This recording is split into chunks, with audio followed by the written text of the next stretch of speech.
Are you ready for some rapid fire? That's it? We're going right to rapid fire? We're going right to rapid fire. We got plenty more basketball topics in rapid fire as well. Yeah, but rapid fire is I give one answer and that's it. I don't get to. Oh, you don't have to keep them brief. It's a little bit of a misnomer of a title sometimes. All right, yeah. Rapid fire, let's rock. Let's do it, baby. Fill in the blank. Marcus Freeman's first year on the job has been blank. Understandable, I would say. 8-4, first-year head coach. Again, as good as Marcus Freeman was as a defensive coordinator and as hot of a name as Marcus Freeman was, it's different when you step into that role as a head coach. And I always go back to the first couple of days that Marcus Freeman was hired, when I think it might have been even his introductory press conference at the Irish Athletic Facility that Monday, where he was talking and he said, I looked at Jack Swarbrick and said, I'm looking forward to when everything settles down and everything gets back to normal. And my eyebrows raised and my antenna was up at that point. And I kind of thought, does he really think that life is going to be normal? If there's a normal around Notre Dame. Normal is over. Like if he was expecting, and I think he was because he really didn't know what the job entailed. If he was expecting like to go back to having a day like it was when he was a defensive coordinator, what you learn, and you learn this really quickly. And I think Marcus learned it even before mid-January or early February. There is no such thing as a normal everyday type of day when you're the head coach at the University of Notre Dame, because no matter what time of year, no matter what you're involved in, no matter what your calendar says that day, there's something that comes up every single minute of every single day when you're the head coach of the University of Notre Dame. And it's just something where Marcus Freeman had to go through an 8-4 season. He had to lose to Marshall. He had to lose to Stanford. He had to bounce back and beat the likes of Brigham Young and North Carolina and Clemson to understand what this job is all about. And I know everybody wants it to be 12-0. I even picked this program to go 11-1 last year or this past season because of all the pieces they had coming back and the momentum that they had generated with Marcus's hiring. But you look back on it and you say, how can he lose those games? How can there's no question that he had to lose those games because he's a first-year head coach going through the trials and the tribulations and everything else that comes with being a first-year head coach. Yep. I think it's obviously been a learning process, just like you said.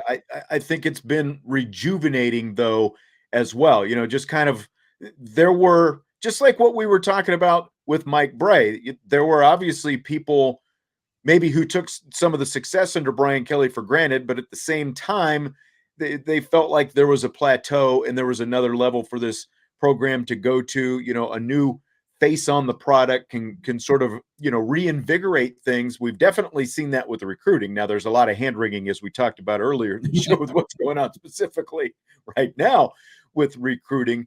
But that's the biggest thing. It's a different kind of personality. Like I was talking the other day about how Marcus Freeman, he does not tap dance very much when he's asked questions. He does not word salad very much when he is asked questions, as some coaches are prone to do, which the former coach was prone to do quite a bit. He talks about straight shooting with the players. And when you talk to some former players, I don't think they always felt like they were straight shot with. So I think that they, these current guys appreciate that. I think the fans appreciate it.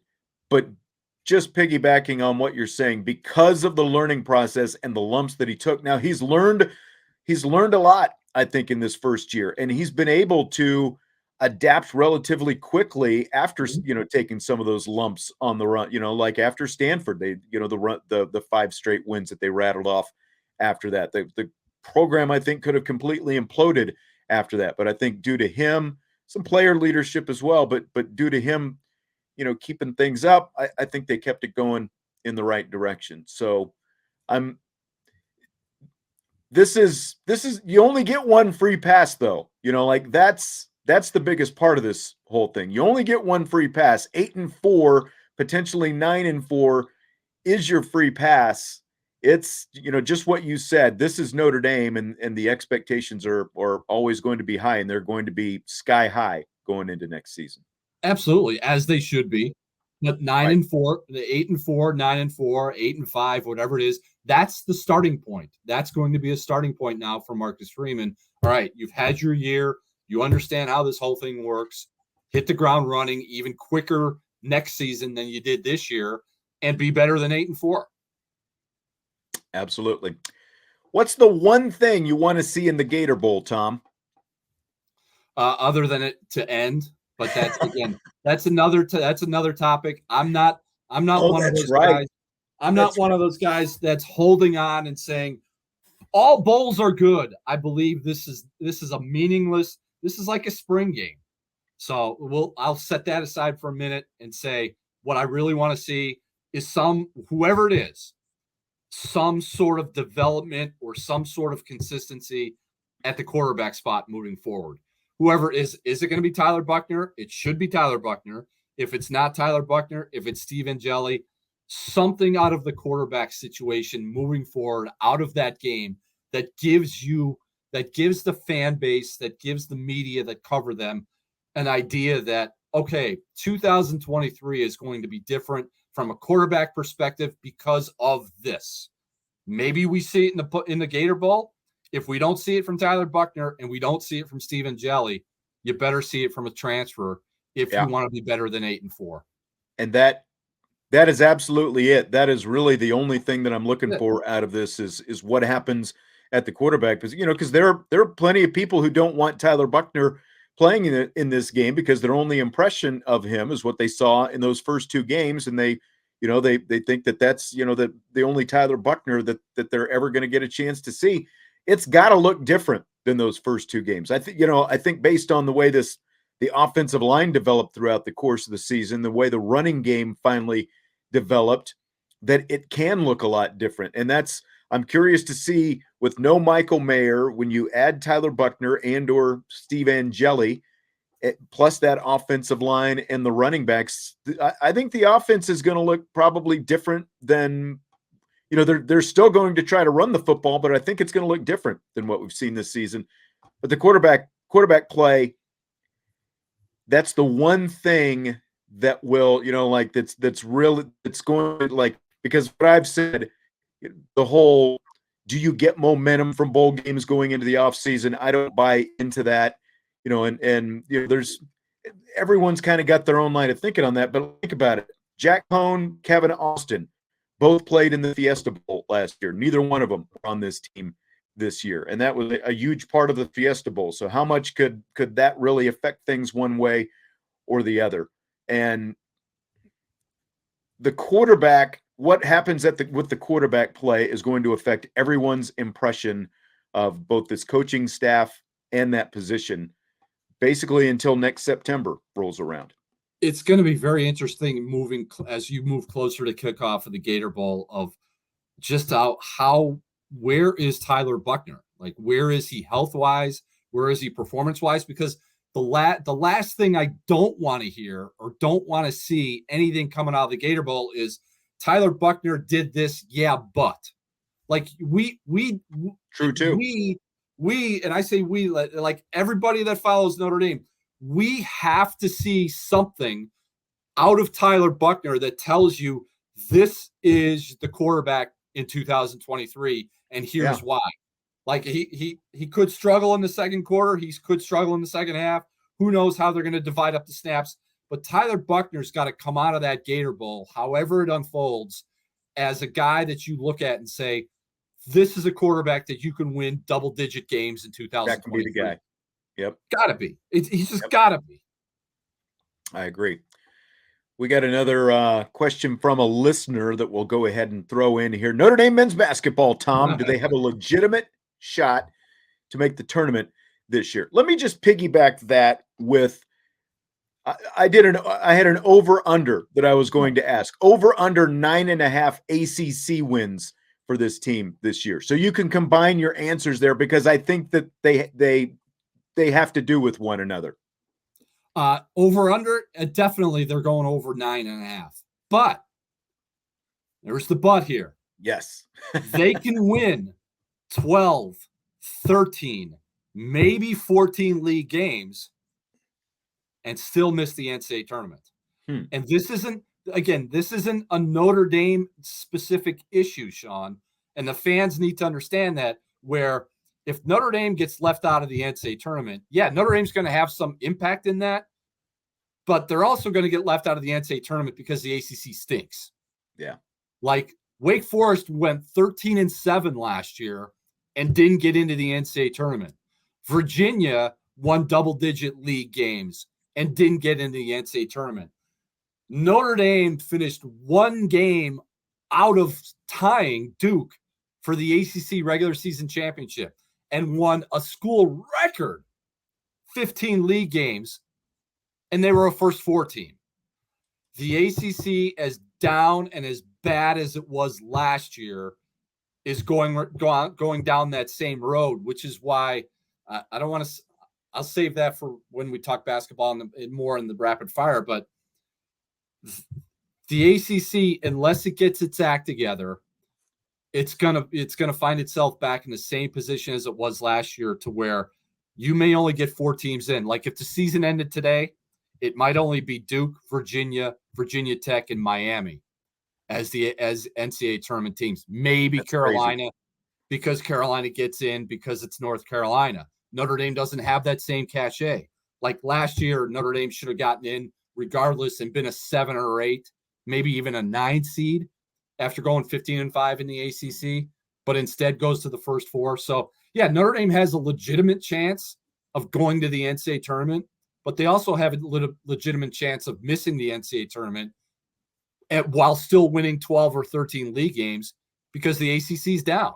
So Notre Dame may miss the NCAA tournament this year, number one, because they're not good enough. But number two, if they get their act together and they do win 12, 13 league games, they may still miss the NCAA tournament because the ACC stinks. Yeah, I mean, I agree more with that second part. The 9.5 wins, I just really struggle after watching this team. Like, obviously, if they can be the team that beat Michigan State every night, they can easily win over 9.5. And of course, they play 20 games in ACC play, which is why the 9.5. Are they going to go at least 500? Basically, is the question. I have a hard time after watching that Syracuse, and I realize Syracuse, it's still Jim Boeheim and the 2-3 zone and all that stuff, but I have a hard time watching that game thinking that this team, and watching, just the lack of movement, the lack of assists, like they have always been a program that shares the ball so well, and they don't seem like they're doing that this year. I have a hard time seeing them getting to 500 in the ACC this season based on what we've seen so far. Now, I realize there are some bad teams, and there's some very winnable games out there, but it's that top end that they play. Like they've got to play Carolina twice this year, right? How good is Carolina? Well, we don't know. Carolina might not be Carolina standards, but I still think that they're a lot better than what we've seen from this team so far. Notre Dame did the same thing last year when they went to Boston College the day Marcus Freeman was announced as the head coach. True. They lost. They were down by 23. They never led to a team that was picked to finish last in the league, and so they started out 0-1. I remember them coming back from Boston, and I'm thinking, how in the world is this team going to win 7 league games? Given what we saw, the performance against Boston College, they wound up winning 15 league games.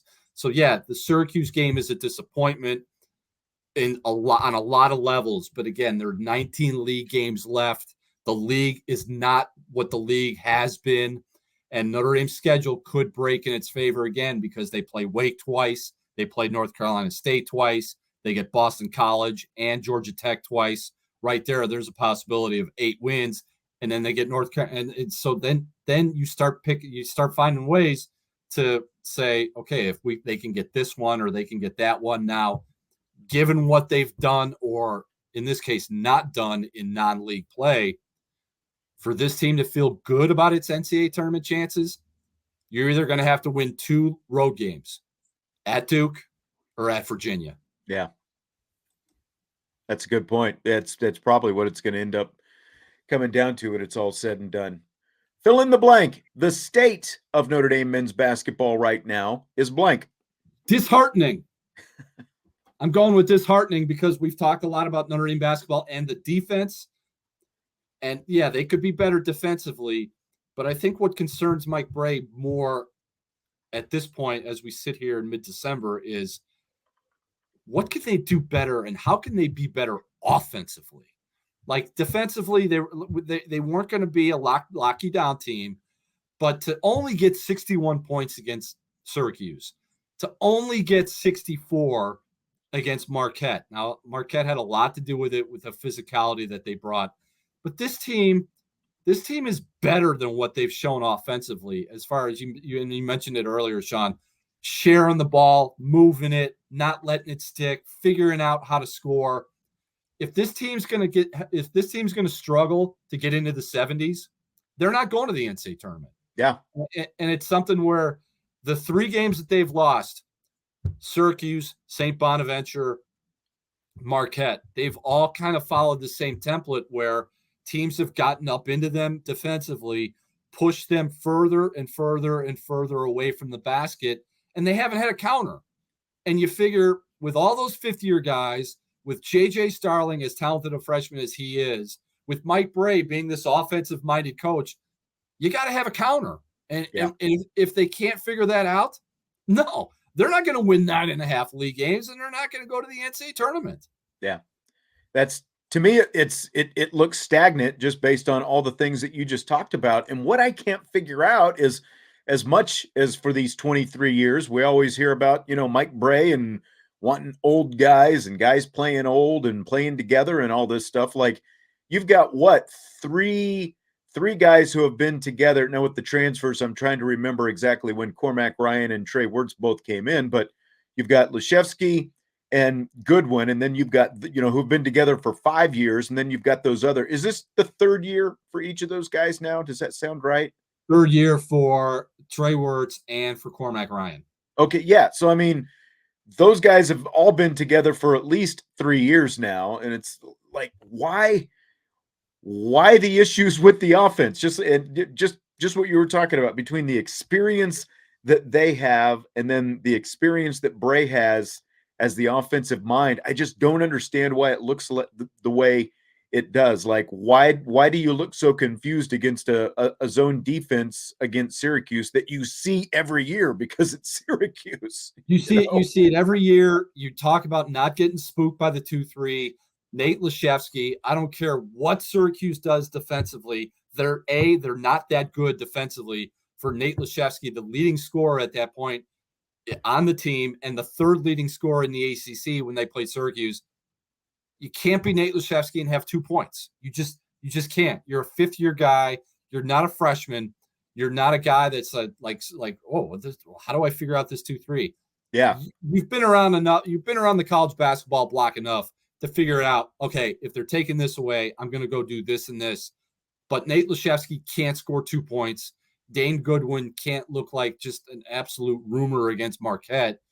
And when those things happen, that's why you're going to lose to Bonaventure and Syracuse and Marquette. And then people say, well, Mike Brey needs to do this. Mike Brey needs to do that.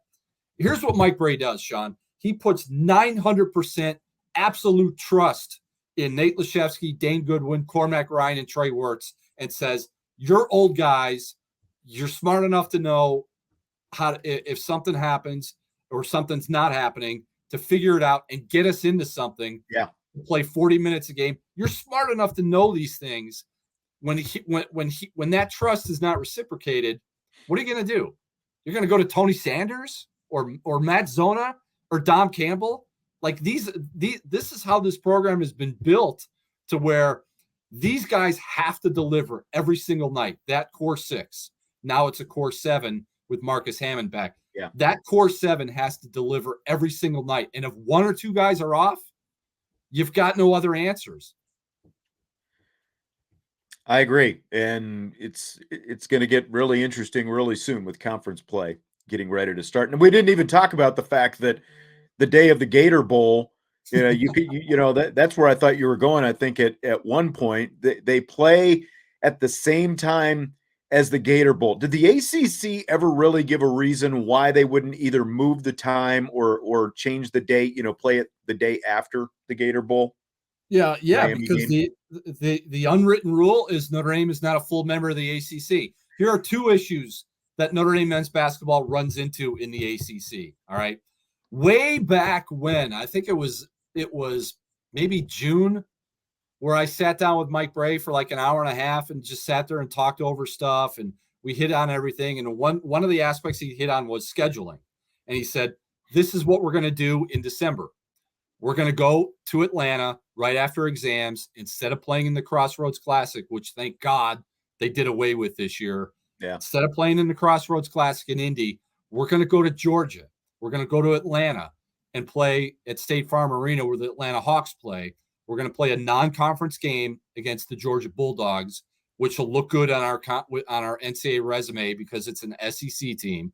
So we're going to play Georgia on a Sunday, and we're going to carry it over and just stay in Midtown and play Georgia Tech on that Wednesday, because the way the schedule works out, you have to play 3 ACC games in December. That was going to be their Georgia Tech game. They had it all worked out with the league and said, we want to do this if you can help us do this. And the league green lighted it and said, we'll do that. When the schedule comes out, Notre Dame looks at the schedule and says, we're going to Georgia. We're going to Atlanta on Sunday to play Georgia. And then you're going to send us to Tallahassee on Wednesday? And they said, what happened to Georgia Tech? And they said, well, we couldn't do it like this. And they gave it a laundry list of excuses and said, but we did keep you on the road and keep you in the Southeast. So at least you can go right from Atlanta to Florida State. Notre Dame didn't want to do that. Wow. And so that's the schedule they were handed. Fast forward to the Georgia Tech. For the longest time, when the schedule was made, Miami was a TBD. It was going to be either December 30th or December 31st, playing a home game against Miami.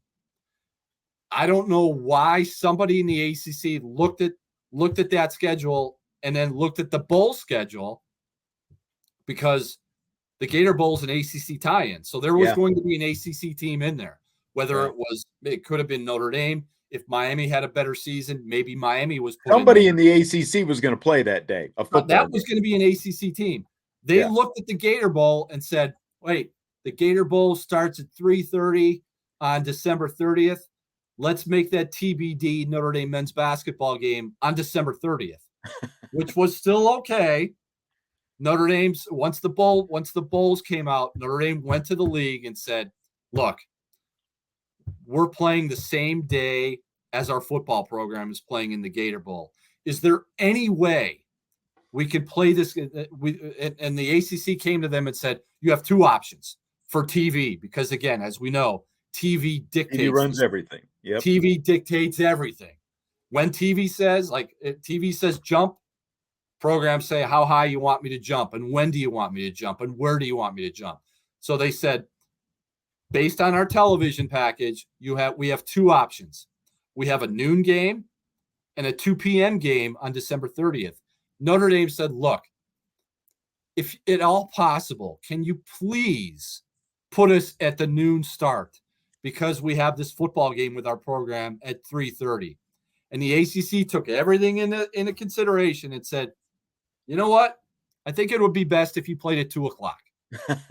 We've got North Carolina and Pittsburgh in the noon window, and we don't want to move that noon window to 2. Yeah, of course. So it's the price of doing business in the ACC. Yep. The ACC has been a great partner for the university, for their allowing them to park their athletic programs when the Big East fell apart. But it's at times like this, and it's in situations like this, where you're Mike Brey and you're the Notre Dame men's basketball program, you've got no choice but to just say, thank you very much. We'll play the 2:00 game, even though there may be 2,000 people in the stands. Thank you, sir. May I have another? Yep, exactly right. All right. Mike Leach this week has been universally praised for his quirky personality since he passed away this week. My question for you, as a guy who's been at the Tribune for as long as you have, you've been around, you've worked, interacted with a lot of coaches. Any personalities that have stood out most to you over those years? Too many to mention, but two that come to mind have nothing to do directly with Notre Dame men's basketball. There was a college basketball coach years ago, coached at Miami of Ohio by the name of Charlie Coles. Great guy.